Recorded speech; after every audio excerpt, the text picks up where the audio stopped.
football on Off the Ball. With Sky. The Premier League is back.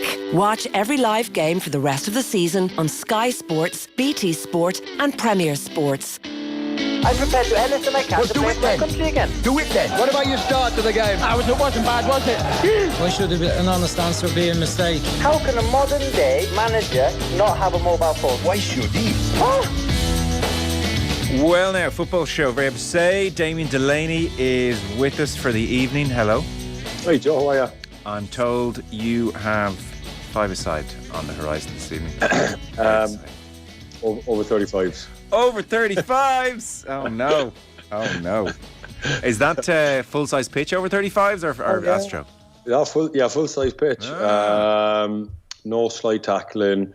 But I feel even my days are coming to an end at that, if I'm being honest.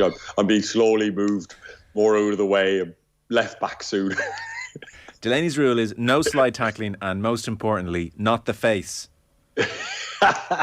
Pretty much, yeah. Oh, that's interesting. So you're playing centre half still?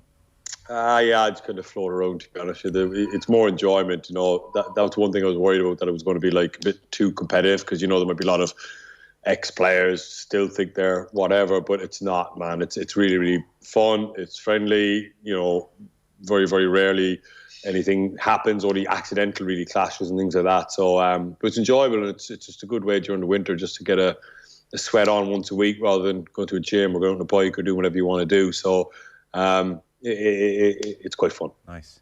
Is it of a good standard whereby possession can be maintained, or is this a pinball machine? I think it's hugely based, in my interpretation on it, on it's over 35s, and whoever is the team closest to 35 years of age absolutely wins, because you know, running is such an important part of every game of football. And if you've got a team of, you know, 40 plus guys, obviously we can't move or run. And you know, some guys are still playing junior football, or they might have just come out of playing once senior league or whatever it might be, and you can tell they're just more fit, more mobile, and that is usually the deciding factor. Skill very, very rarely plays into it. Wow. Fitness and mobility trumps quality. Absolutely, yeah. Actually, just, you know what I saw the other day watching the Crystal Palace game, just off topic really, they're last in running stats. Did you not see it when they played the Spurs game on Tuesday night? Which I was like, I was taken aback by it. Like, I just couldn't understand. I was like, so they're 20th out of 20 in distance covered, 101 kilometres, which is, well, an abomination, if I'm being honest with you, for a club like Crystal Palace, that they're there. That I need to seriously like look into that and find out more. But it's incredible. I couldn't get over it. I was actually like stuck for words for a few minutes. I had to digest it or process it. And do you worry that's application as opposed to something tactical? Well, I think that's the bit that we need looking at. But I mean, ultimately, like, you know, a club like Crystal Palace, you know, they have to outrun opposition. You just have to. You know, now they've got some good results, but, you know, you start putting that picture together, and our results based on the day that everyone feels like they're up for it, and then your star players, because they have got some really, really good technically gifted players. But then when, you know, the technically gifted players can't seem to get it done, they've got nothing to fall back on. And that's why they lost. I think the last three games, they lost to Forest, Fulham and Southampton. And I think Southampton have won a game in a calendar year at this stage. I mean, going back to last year, I mean, they really are in the doldrums, and they beat them in the FA Cup during the week. And when that stat came up against Spurs, they got beat 4-0 at Spurs, like at home to Spurs. And you start filling in the blanks in that picture now as to why the way that is. And even at over 35s level, if you have a team that can't or won't run, let's just be fair to us, at over 35 we can't run. Whereas I think Crystal Palace just seem like they don't want to run. But that would need investigating, because 101 kilometres total team distance average for the year, as I said, isn't great at all. No, very strange. Because you would say, like a quote-unquote lesser team in the Premier League, well, the one thing we can do is work harder than opposition. But traditionally, even, to be fair, various Palace teams, your own included, would have had that work rate and would have had that application. They would have made life very difficult for the opposition, and then a sprinkling of Zaha-like quality up top, and you get your results, and that's our modus operandi. That's precisely it. And the other stat that came out that the commentary team put out was that I don't think Palace have beaten a top 8 team this, I'd say, in since Patrick Vieira took over, which just shows if you don't outwork these guys, if you can't or won't outwork these guys or don't outwork these guys, you've got no chance. Whereas I always felt that if you could match or outwork them or outrun them, you might get them on a bad day and then you get a result. And then I suppose obviously against the lesser teams, teams that are in and around you, bottom half table teams, if you can outwork them, you will get a lot of results, absolutely, or work extremely hard, make life difficult when you're out of possession. And when you're in possession, spring forward, lots of movement to give players option. Some people think the hard work is just in possession or out of possession. It's both. You got to be able to run with the ball when you have the ball as well. To give people options, to chase lost causes, to run down a disappointing pass, to run down a goalkeeper, so you force them to kick it out of play and you get yourself a throw in, kind of in the middle half of your half, so to speak, as opposed to just going, I'll let them have 3 touches and slinging it onto centre forward's head and no, we're back on the edge of the area in our box and defending. So that type of running, I think, is crucially important. You're not going to get any plaudits for it. No one's going to care. But that's the stuff I think that gets you the results. I think because Palace have got a lot of technically very, very good players, the likes of Olise and Eze they've signed, and obviously Wilfred Zaha's still there as well. And then at the top end of the pitch, you've got Edouard. So you've got a lot of technically very, very good players.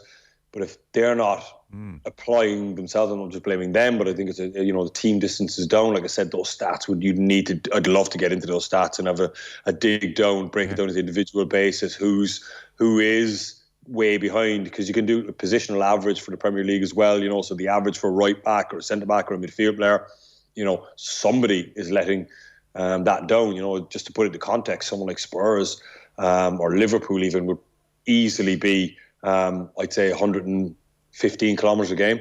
So if the opposition are doing 15k or more, that's incredible. What age are you now, by the way? 41.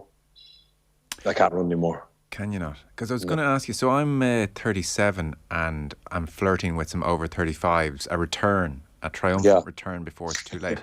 So look, I played a bit to a pretty good standard, League of Ireland under 21 and Leinster Senior League, and fancied myself a little bit, I was okay. I went up to the pitch on my own in advance of maybe venturing towards actual over 35s training, just to run around a bit, and definitely the mobility's not there, and running is difficult and more difficult, all that stuff. But I had this shocking moment where, growing up, I used to David Beckham was not my favourite player growing up, so I used to love a little crossfielder. And so I rolled the ball and I went to just kick it as far as I could. And it went nowhere. I don't know. Are you still able to kick the ball a long way? No, I had the exact same moment. Like literally my first game that I played, I got the ball out of my feet, tried to hit a switch it, and just casually, just the same way my mind worked. And I'd say it got about 40% of the way there. And I think the wind might have even affected it. Okay, so that is a thing. That is a thing. Yeah. I mean, but then you look at it, you go, well, it's fair enough, because, your leg muscles waste away, they get smaller. You're not as,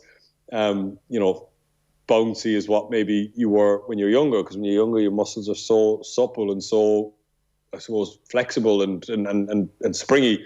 As you get older, it's not. But I'd recommend it. I don't know what you do for working out and stuff, but, going to the gym in the wintertime when the weather ain't great can get you down a little bit. It's boring. Yeah, it is. And I was there yesterday and I just thought to myself, oh my God, a year of this. Yeah. I see, gym. But once the weather turns, I'll get back out on my road bike and I enjoy that and I look forward to that. But, going out in this weather is not only uncomfortable, but it's dangerous as well, because the roads are obviously a bit wet and drivers are, the light might not be great and stuff. So I kind of just thought to myself, look, I'll just put the bike away and this is a good way for me to fill something on a Monday night, and I run around for an hour and get the heart rate going, and I also feel better after it. Yeah, okay, very good man. So that's a bit of a tangent. The weekend that was, interesting story on the front pages of the Sunday papers yesterday. So Joe Bernstein in the Daily Mail, for instance, Manchester United are going to enforce what they're calling the Ronaldo rule. Basically, they're going to limit first team salaries to a maximum of 200 grand a week. Obviously, from the club's perspective, that will save money, but certainly the reporting is a big part of it is that Eric Ten Hag wants to avoid a culture of dressing room jealousy. So, for instance, the likes of Harry Maguire, Bruno Fernandes, a host of the more recent signings. They're all in that 180 to 200k bracket. The reporting is when David De Gea's contract is up, the 375 a week contract, he's going to be given a take it or leave it. You're down to this standard now. Your thoughts on this and the notion of a culture of dressing room jealousy when it comes to salaries? Like, in your experience, does everybody know what everybody's on in a Premier League dressing room, give or take? Yeah, everyone knows ballpark what people are on. I wouldn't say it's not necessarily a jealousy thing between players. In my personal opinion, I would never have come across players that would look at someone else and say, "Oh, he's earning X, and I'm really jealous of it." You might go to the club and say, "Well, hang on a second. Look at his contribution to the team. I feel I contribute more. I play more. I'm kind of one of your better players. So, I need to be brought in line. So you guys have put a pay structure in place, and, the going rate for this is X amount of money, and I want to be on it." It'll be very, very difficult for Ten Hag to enforce that, because as soon as you have one, and I'm led to believe that Casemiro and Varane, and I think there's a host of players that are on well over 300. I think Casemiro and Varane are up there. David De Gea obviously. Funny, actually. I need to double check it. Now that you say it, it jogged in my mind because I was surprised. The piece yesterday said they've more pitched in around the 200 mark, which surprised me. I thought they would have been able to up that, but I don't know. I don't think Casemiro got an outrageous deal. Again, without knowing it, and you have to factor in what their basic salary is, and versus, if Casemiro plays every week, they win and they win a trophy, it might even out at say 350 a week. I just did a quick Google. Casemiro 10 million a year, so that's about 200 a week. Okay, that's fair enough. I mean, I don't think it's a bad thing anyway. But again, it's hard to get into that discussion because you don't actually know what players are earning and how much they're getting paid as a base salary. So, the likes of Phil Jones, who doesn't play anymore, is on an outrageous base salary. So he doesn't even have to, as long as he shows up on time, he's getting paid. It's difficult, but I think it's a bad thing. I think, the dressing room culture thing, it's probably about right. It'll be difficult to enforce because you're not going to attract the top players, now that Manchester United. Well, for instance, Marcus Rashford, contract expires 2024. I mean, as a free agent, he can absolutely get more than 200k a week, so that's where it does get tricky, presumably. Yeah. But I can see in the dressing room, if David De Gea is getting 375, other players are thinking, come on. Well, absolutely, and I think that was a problem with Dean Henderson. He was kind of saying, like, I'm backup goalkeeper and I've played a few games, and he was up for a new contract, and then they offer him like less than 100. He's kind of going, there can't be that disparity. The club sets the framework for the pay structure, and if you're honest and you're fair, a lot of players will go in and say to the club, hey, look, I'm not saying I want to be on what David De Gea is on, but if David De Gea, Varane and Casemiro are on this, and I know I'm not in their bracket, but I'm just on their coattails, so I want to be in it like 250, right? Which is a legitimate thing to do, because the club can't then say to you, oh, by the way, no, you're only getting 100. I say only, but in comparison to 375, and then you kind of go, well, I'm not signing for that, when the club are willing to pay out this money. So it's a difficult situation. I wonder how much of it is the club kind of lowering fans' expectations of signings, because Man United are always linked with lots of players, and they always end up with an Ighalo or a Falcao or a Weghorst or something like that. So look, the Glazers obviously aren't going to spend money, and I think that's kind of their way of saying, look, any of you guys think we're signing João Felix on X amount of money, it's not happening. You mentioned Weghorst there. So Weghorst, 30 years of age, he is 6'6". He had a stint with Burnley. I suppose that's where most listeners would have seen him most consistently, and he managed 2 goals in 20 Premier League games. He has since gone back out on loan to Besiktas, where he has resumed his scoring average for much of his career, which is about a goal every other game. 230 games, 115 goals. So that's in Holland, that's in Germany, and now with Besiktas. He's managed about a goal every other game, and yet in this one spell in England, he had 2 goals in 20. So what's your sense of Weghorst at 30 and Manchester United's interest? Well, I suppose when he went to Burnley, you would have thought that he would have fitted in well there with the way that Burnley play. Crossing the box, long balls, they play to his strengths. He can't, I won't say he can't, but he's not very good at linking the play. He's not going to run in behind. He's not going to bully centre-halves. He's got a particular skill set. And that is, he's obviously 6'6". He can head a ball. He can finish if you get him in the right areas. but he's not mobile. He's not going to work a back four. He's not going to, back into centre-backs and roll them and run down the sides of them. A lot of that could be stopped at source. If you're trying to stop crosses, trying to stop balls being played forward. Our Manchester United is going to lump crosses in the box now from pretty much anywhere. So I think his ratio is because teams have him in their side and they play to his strengths. So it'll be interesting to see where they fit in. It just, my honest opinion is just smacks of Manchester United again. Promising a Joe Felix, and then we get a Weghorst, and then you know what I mean, and then the Man United PR spin machine goes into overdrive, and the Twitter accounts are out selling this guy as if like this is a really good thing, like Igalo. I remember when Igalo signed, I remember thinking, really? And I actually found myself going, no, this is because, obviously the PR and the spin that goes into it, that this is a good signing. And it's not. For a club like Manchester United that want to get back to where they're going, if it's a short-term thing, which it obviously is because he's coming in on loan, they can't get anybody else. They need a centre-forward. They've got rid of Ronaldo. They need a body in the building. I suppose from a plus side from Manchester United point of view, or from the fans' point of view, I would imagine if someone's trying to buy the club that somebody's doing their due diligence at the moment, and obviously all the taps have been turned off with regards to signings because, you can't be signing 150, 200 million pound worth of player if the club is under due diligence, somebody's wanting to buy it, and there are rumours that the club is up for sale or being put up for sale. So from that point of view, you could live with it. But you see it and you're just like, no, this, to quote, this is Manchester United, and Weghorst is being sold, and then you go online and it seems to be like this is a good thing. You're like, it's not. Please stop telling me it's a good thing. It's not. He's 6'6". He's a target man. This is Manchester United. Yes, because I think at the moment there is a backlash to the initial sense people had, which is your sense that Weghorst, no. And now we're at the stage where people are saying, well, actually, hang on, very good player. That's a PR machine. That's a PR machine going into overdrive. Manchester United's, it won't be long before a few ex-players will come out and do a few spin pieces that this is a good thing and look at his record. And the fans will go, oh, well, actually, I would give it a go. The way Igalo was, he was a Man United fan. That was the line that was spun with him. And Falcao came in. And I know I'm missing a few here. Man United have been down this road before with centre-forwards that were nowhere near the calibre of what Man United should be looking at. But for some reason, we were told that they were, an old, ageing player, or in Ibrahimovic, who did reasonably well at Manchester United. Manchester United need, a Haaland, to come in the door, put the club on his shoulders for the next 5 or 6 years and just carry them where they need to be, like Ferguson used to do. Well, not for 200 grand a week. I think that's their other issue.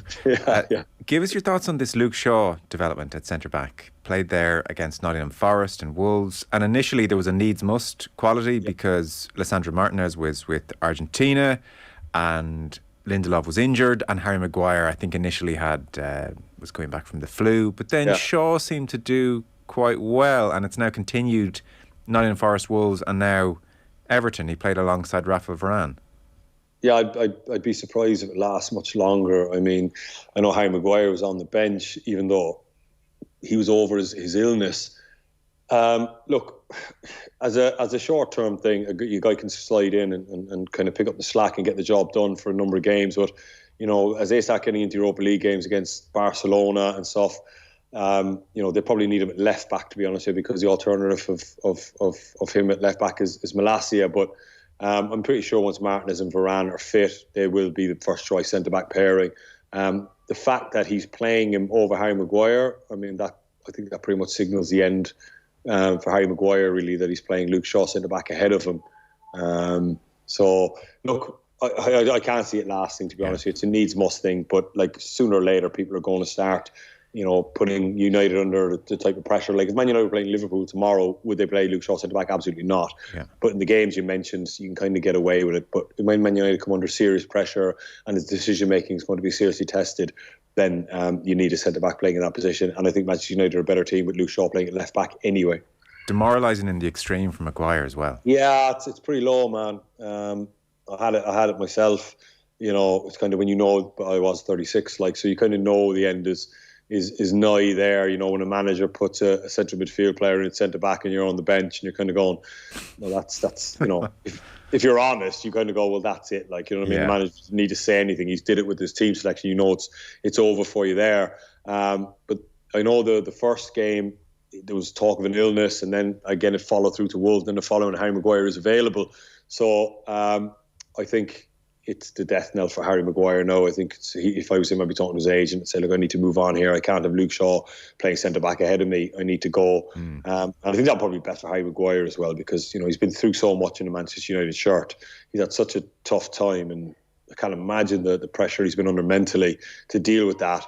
And I'm not sure there's any way back for him. Plus, I think Man United are starting to get into a bit of a rhythm now, where they're starting to look a half-decent team. And I just don't see Harry Maguire fitting back in. Yeah. Final point on United on the half-decent team thing. So Ten Hag's record increasingly good. They've won, I think, 14 of 17 matches. I think, to be fair to him, after a very shaky start, this guy looks to be made of the right stuff, no? Yeah, absolutely. I think he is. I think he's an incredible coach, what he's done. I think he probably came in and was trying to get the feel of where they were at for the first two games, and then I think that was like the watershed moment for him, where he went, okay, I need to do things my way, and if I'm going to fail, I'm going to fail my way. I'm not going to, bow down to anybody or do what anybody wants. I'm doing it my way. And he's took hold of that changing room, and he looks like he's enforced discipline. The Rashford decision last week worked out beautifully for him when he overslept and he dropped him. But that's a team rule where everybody knows that. Now, you're not expecting somebody of the magnitude of Rashford to do that. When you look in every changing room, there's always kind of rules brought in. But realistically, the rules are brought in for 2 or 3 players, you know what I mean, who are sloppy and a bit lazy. You bring in these rules hoping that, it'll snap these guys into action. But then when your senior players break those rules, now it puts the manager in an incredible spot. You know what I mean? You're the most formed player. But fair play to him. He stuck to his guns, and he had to, because, if he'd have made an exception for Marcus Rashford, then all of a sudden it's anarchy. The lunatics will run the asylum again, which I believe was happening under the previous regime. There was no discipline. Anyone could do whatever they wanted. But as soon as you drop Rashford, it's a statement that goes out there to the players that nobody is above the manager's discipline, which is quite correct. So first of all, he's instilled discipline. He's worked out the midfield issues with Casemiro. I had my doubts about that signing, but he's turned out to be an incredible addition, and has allowed Manchester United to release into almost a single pivot and give Eriksen a bit more freedom to dominate the ball, and then you can fit Bruno in as well. So you and me spoke for many years, Joe, about the double pivot of Fred and McTominay, and obviously they've kind of gotten away from that now, and they look a much better team. Obviously, I still have huge doubts over the length of contract that Casemiro was given and how much is still left in his legs. You might get another year out of him. You might even get maybe 18 months. But he's there, what she said, a 5-year deal or something along those lines. Yeah, it's a good deal. Better than expected, though, you'd have to say. Very good start. Oh, he's an incredible start. He's been brilliant. He's been absolutely fantastic. And I think he's been the kind of the linchpin that Manchester United have kind of sprung off, really, or used, because he's just kept the back door shut. And Martinez coming in at centre-back as well has been huge, because he's able to deal with his situation and that old way of, 2 central midfield players, Fred McTominay, Harry Maguire dropping off. That's no longer. You watch 2 Man United centre-backs, they go all the way in. Yeah. And sometimes I watch Sandro Martinez, and not only will he go all the way in, he'll actually go across the face of Varane, following a centre, so that's how almost man-to-man they are. Yes. And they trust that, if somebody exploits that space that he leaves, Varane or Malacia or Shaw are mobile enough to deal with it. So it's a much better system. It's a much better setup. They're much more on the front foot.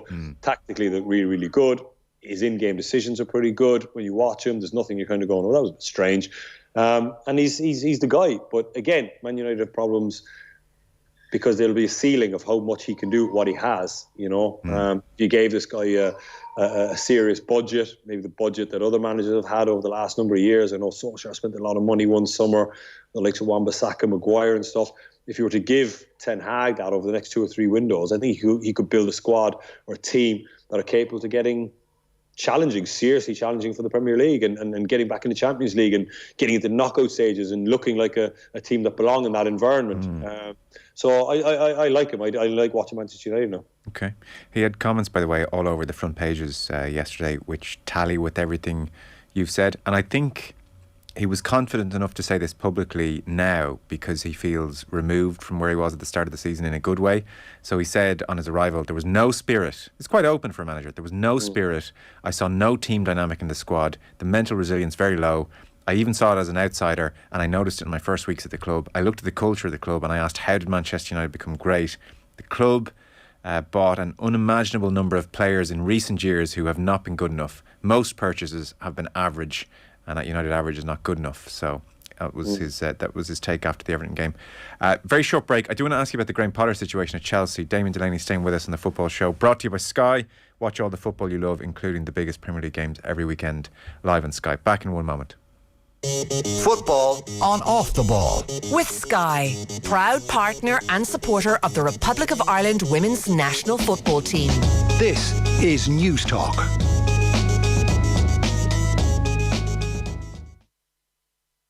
Football on Off the Ball. With Sky, the Premier League is back. Watch every live game for the rest of the season on Sky Sports, BT Sport and Premier Sports. This is News Talk. You're very welcome back. This is the Football Show. We have the doyen of over 35's football, Damien Delaney, on the line. We have talked Manchester United. Graham Potter and Chelsea of interest at the moment, beaten by Manchester City. Again, I mean, the last thing with this injury crisis he has wanted are so many games against Man City. It's been a tough-ish fixture list. Just to give you, by the way, I saw on the papers yesterday, they had done up a graphic that basically Chelsea's injury list, they're about one centre-half injury away from having an injured team that could do very, very well in the league. So at the moment, they could have Mendy in goal, they could have Reece James right back, Chilwell left back, Fofana centre-half and another centre-half. They could have Kante, Loftus-Cheek, Mason Mount across midfield. They could have Sterling and Pulisic supporting Broha. So that's what he's missing. That would be the very charitable interpretation of why things are going so badly at the moment. Obviously, there was a less charitable version. The really interesting thing with Graham Potter is when he was given the job, all the briefings from the Todd Bowley-led Chelsea were that, you may think we've sacked Tuchel because we're maintaining the Abramovich ruthlessness and you know, any kind of dip, and we sacked the manager, and that's been the Chelsea way, and we're going to continue that. But that is not what we're doing here. They said, Graham Potter, we picked him because everything points to him being a long-term manager, a very holistic approach. He'll unite the club from academy right the way through to senior team. And they were explicit to journalists in saying, no matter how bad this gets, this guy is here for the long haul and he is going to build something for us. I don't think they anticipated it getting this rocky, however. Yeah, it's interesting what's happening at Chelsea right now. You know, I think, you know, Abramovich was absolutely ruthless in what he did, but there was a reason why Chelsea won. I think Chelsea won the most number of trophies since 2002 when Abramovich took over out of all the English teams, and they've been the most successful by a distance as well, I think. So when you make decisions like that, you have to make the successor has to be successful. And that's what Abramovich always did. You know, he was absolutely ruthless getting rid of managers that maybe the fans didn't. But that was soon forgotten because the guy that came in absolutely took the club on, and the club was continuously barreling forward at breakneck pace, and that's what Chelsea were always about. They very rarely had lulls, if you remember. If ever there was a lull. And sorry to interrupt, an interesting point to make on that Abramovich era is the rate at which he got rid of managers and I suppose players as well, and some of the money he spent on iffy enough purchases here and there. Like what would often be said around Abramovich and his strike rate with managers was, you can't run a football club this way. You know, like the received wisdom is you got to give manager time. That's how you run a football club. And actually, he must have been sitting there across the 20 years saying, have you not seen how it's worked? Absolutely. And I always thought that, you know, and people always say it's not fair, he's ruining the game. And they're going, it's his club and he wants to be successful. And if you're not giving him success, and one thing no manager could ever say about Abramovich is they weren't backed in the transfer window. He backed every manager, gave every manager every player they wanted. And he probably, the first meeting he had with them, he said, look, you're going to get what you want, but I want what I want in return as well. So if you give it to me, you are gone.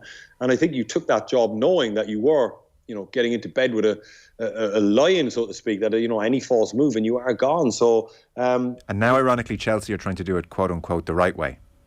Well, I think they're buying themselves time. I mean, there's an element of like, you know, we sacked Tuchel and then we've made an absolute hames of his successor, and if we sack him now, we don't look good.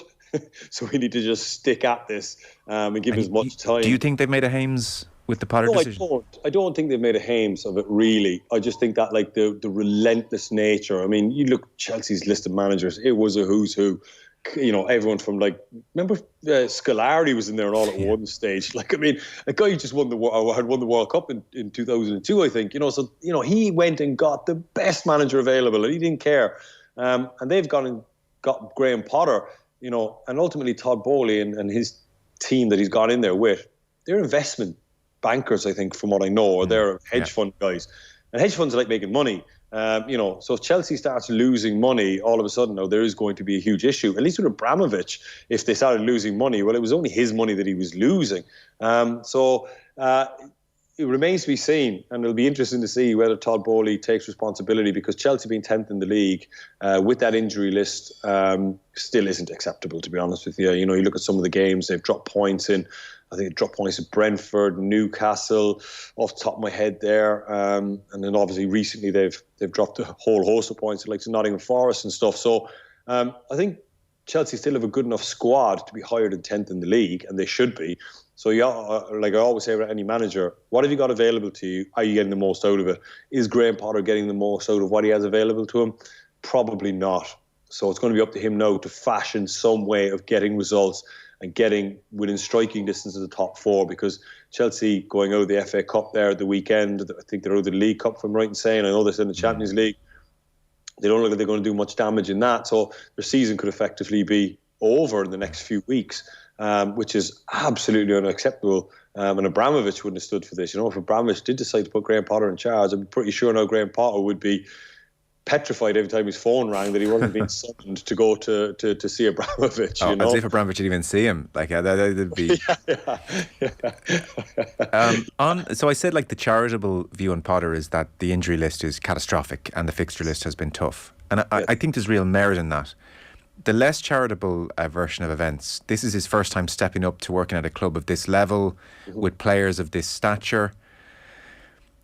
I don't really know where to go with it because we're not on the inside. Certainly what's always said about Potter is tactically he's very astute, knows the game, understands the game, sets his team up in an interesting way. So if there is a quote-unquote issue there or weakness there, one thing that's been raised is almost his demeanour, his stature, that... you would have worked with the likes of Trapattoni, even I guess Roy Keane, Holloway, Allardyce, Roy Hodgson in his own way. There's a certain demeanour almost that these top managers at these top clubs seem to have. An aura. I think it's an aura. It's the reason you could see no wrong in Jose Mourinho. No matter how bad it got, you just adored the man. And it's because he had that sort of, I don't know, is it an alpha quality or something?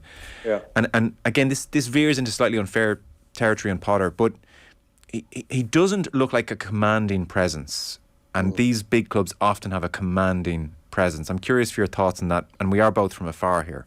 Yeah, look, he does have that degree in, behavioural something or other, from... See, that's my point. Footballers don't give a damn about that stuff. I know, but see, what was interesting, I saw a lot of interviews the week leading up, after the Forest game, I think, and I'd say there was 5 or 6 players came out and were publicly saying, we love him, he's great. So he obviously has a very good way. I'm always sure that's a great thing when players are coming out saying we love the manager, because it basically means that they're enjoying themselves, and I'm not saying players shouldn't enjoy themselves, but I'm sure players need to feel under pressure from a manager pretty much all the time. You know what I mean? Every training session, I need to be, going in there thinking that I'm being judged, and if I don't do well today, I'm not going to play on the weekend, and geez, you might sell me in January. You're right. So that's what you're talking about there. Is a lot of those managers had that, all in very different ways, but all those managers that I played for always put you under pressure in a certain way. Obviously, Graham Potter is very, very good at handling players and motivating players, and tactically as well. But I think he's just been thrown in the deep end. He's had a huge injury list. He probably can't implement what he wants to implement, and he's floundering for a system or a way of playing that gets the most out of what he has. And he's scrambling around in the dark a little bit, trying to find something. Now, the difference between working at Chelsea and working at Brighton is when he went through these spells at Brighton, and he did go through them, it all kind of went unnoticed, with the exception of maybe a handful of fans at the club that you're at who are raging because they're losing games of football. Yeah. Doing this at Chelsea when you're kind of throwing darts in the dark, so to speak, it's in the public domain and everybody's going to be judging you while you're doing it. And then the pressure is even more intense. And when you come under more pressure, your decision making gets a little bit more skewed. So look, it's a difficult spot for him. I hope he comes out of it. I want him to do well because he's an underdog, isn't he? He to all intents and purposes, people like Graham Potter, who was, coaching at Hull University 12 years ago, wherever it was, shouldn't be manager of Chelsea. But he's got there, and he's got there on merit. He deserved it for everything that he did. And he, some of his Brighton teams, they played some fantastic stuff. I want him to do well. I really, really do. And I will him almost on a weekend, just against Man City there in the FA Cup. I was thinking, all right, get beat, but don't get hammered. You know what I mean? Put in a performance. But they just look a bit powder puff at the moment. They're really, really light in the middle of the park. They look very, very, very weak with Havertz up front. There's no real presence in the middle of the park. I know Kovacic is there and Jorginho is there, but they're not really present in terms of the physical side of it. Conor Gallagher kind of is like a wasp that just kind of buzzes around the pitch but never really does any damage, if you know. Yes. Yes. So they're very good players, but like in terms of imposing themselves in the game, Havertz the same, little kind of darting runs here and there, moments of magic, a nice pass or a fancy moment in an unnecessary time where like you could have just passed it, but you did something a little bit, like you would over 35s. I understand. Absolutely, yeah, I'm with you. A bit something self-indulgent. So they're just lacking that at the minute. And Koulibaly, who you're kind of hoping would be that really strong presence, he just seems to be all over the place at the moment. Doesn't know whether he's coming or going. I can't seem to find his groove or his kind of niche in that Chelsea squad. But when you look at it on paper, it's a very, very lightweight squad. Now, on top of that, he's developing young kids. But I think he's going to be given time because, as I said, only by virtue of the fact that... Oh, absolutely. Because if Todd Bowley sacks him now, it makes him look bad. I guess it does. Maybe the intangible is to what extent the fans revolt and how toxic it gets around the club. Sometimes that can swing it. So we'll watch that space. They were singing Tuchel's name, which was interesting yesterday. Gareth Bale's retired. I know. With immediate effect. He says after... He's 33 years old. 33, Gareth Bale, I know. After careful and thoughtful consideration, I announce my immediate retirement from club and international football. And on the statement goes, and I guess, yes, 33. He has played 17 seasons because he burst onto the scene so young. He has won 17 trophies and often was decisive in the biggest games on the planet and did extraordinary things with Wales and hit a super high level. And yet, there will be the sense of unfulfilled potential about this guy's career, largely I think through injuries and a touch through attitude. I wouldn't be surprised now that he's retired if we see an interview in the next couple of days, sits down and he reveals the extent to which his body was betraying him, because that for me has been the only issue which explains what's happened here. And I'm right in saying this is unfulfilled and it's a bloody amazing career, right? It's so hard to kind of square away those two statements, like unfulfilled. 17 trophies. 17 trophies and he scored one of the best, if not the best, Champions League goals, that overhead kick from the edge of the box. Listen, you're right, but I just think that, he set the bar that night that he absolutely tore Maicon asunder at the San Siro, and everyone just went, oh my God, this is like, that's Messi type territory if you can produce that for the next 10 years. And I think everyone expected him to do that. He didn't. And I think at the end of his time, I know he had 5 Champions League at Real Madrid or 5. How many of them did he start in? Even though he came off the bench and scored, you just expected him to be front and centre, like a Benzema or a Modric. You wanted the team, to be one of the mainstays or the pillars of that team. And he wasn't. He just seemed to be like kind of a bit bad player. Seems so harsh to say that. He wasn't necessarily first choice for a lot of those Champions League campaigns, even though he was decisive in the final. And there were always murmurs that Ronaldo was not the most welcoming presence. He did not want world's most expensive player in the same team as him, and maybe Bale's character didn't find that terribly easy. That was one of the theories that I think he'd probably do a book, Gareth Bale, and reveal what happened, because it was so strange. I think at one time he wanted to go to China and then they would let him go and he stayed, and do you remember then he was sleeping on the bench, and then that Wales golf Madrid flag that he had that really, really didn't endear himself. And then there was rumours that he wouldn't learn Spanish and he didn't want to speak Spanish and he upset the locals. So it was a bit of turmoil there, and I'm pretty sure the truth will come out, because I remember reading a lot of those stories, you're kind of going, well, there's two sides to every story, and Gareth Bale was probably behaving that way because he had an issue with the club, that maybe there was some promises that went by the wayside. So only time will tell. But look, you can't dispute he was a tremendous player. I mean, even at Southampton as a young kid, I remember playing against him. 17 years of age, scored a free kick against us in the KC Stadium, like an outrageous free kick. And I think that was one of his first games as well. And then obviously watching him develop at Tottenham, he was just outstanding. Champions League football, he's done everything. You can't complain, and I'm pretty sure he's comfortable where he's at. It's the weirdest career of all time, perhaps.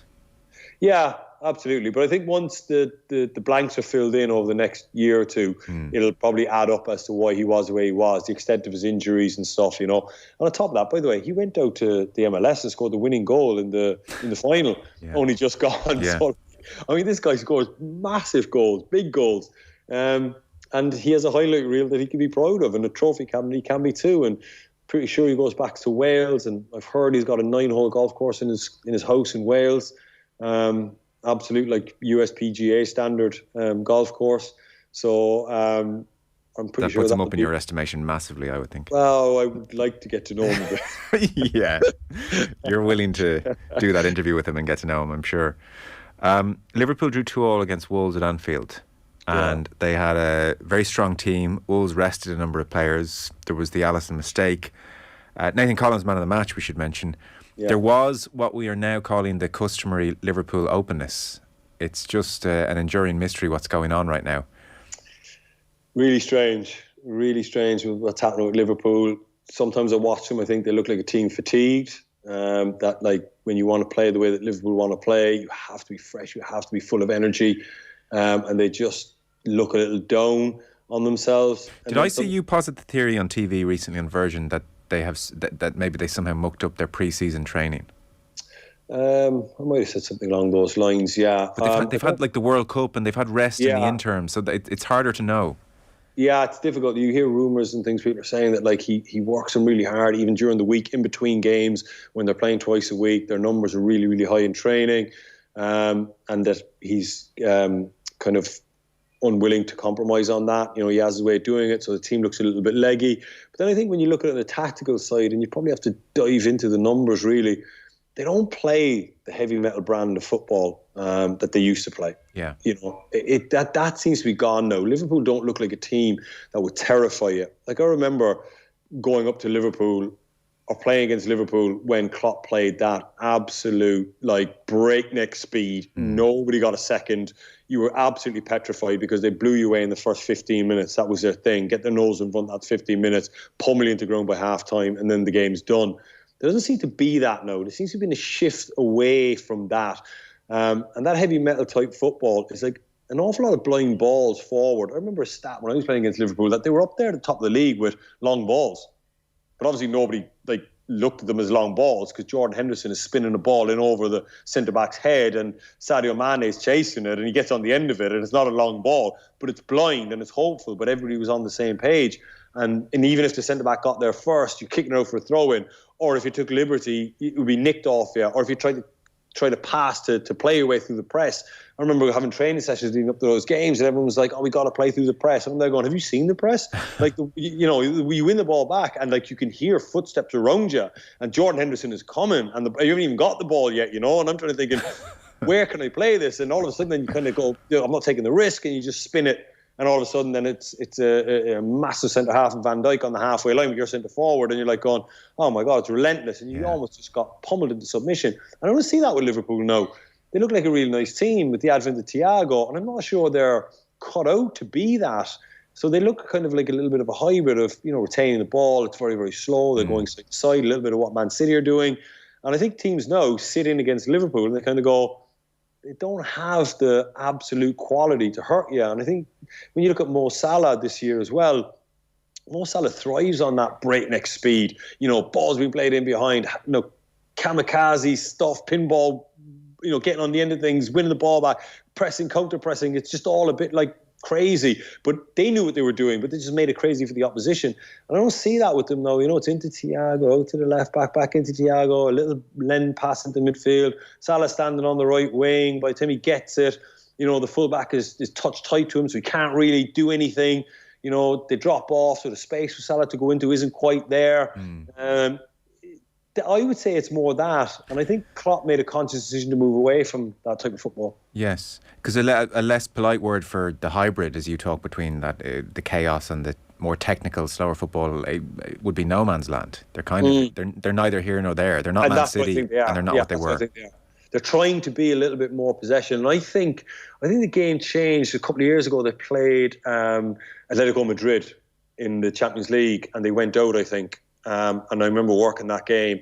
And Atletico Madrid, this was peak Atletico Madrid, they just stood up to it. Yeah. You know what I mean? Liverpool tried to pummel them into submission, and Atletico basically just went, no, it's fine, we're happy with this. And they got involved in the chaos, and they were equally as good at it, and they were set up to beat Liverpool. And I think after that, then he probably thought to himself, oh, maybe we need to, teams are starting to figure us out. Maybe we need to evolve, be something different. And then all of a sudden, the profile of player that was coming in was different. And now you're kind of left with a different profile of player. So I think when you marry up those two things, what I said, a team that looks a little bit tired, a little bit on the road for a long time, so the extra 5% energy, high energy isn't there. And then the change of style, and do certain players suited? Is Salah suited to playing in a possession-based type team? I don't know. And then obviously you look at Luis Diaz coming in. They've signed a lot of players. Nunes, does he look capable of playing in a possession-based team? Absolutely not. Yeah. He looks like one that would have enjoyed the crash-bang wallop stuff. Yeah. So I think a mixture of those two ideas, and I think they're probably just in a little bit of a tailspin at the minute, and they need to figure out which direction they're going in. But they're signing players, so obviously the owners still have faith in Klopp. That was so good, so interesting. Thank you so much. No worries, mate. Appreciate it. Enjoy the football. Yeah. Give them hell out there. Cheers, Joe. Love it. Good man. Damien Delaney with us on the football show this evening. Amazing analysis. Great to have him with us. Our football show coverage brought to you by Sky. Watch all the football you love, including the biggest Premier League games every weekend, live on Sky. Football on Off the Ball. With Sky. Watch Premier League, Women's Super League, EFL, Scottish Premiership and much more. Live on Sky Sports.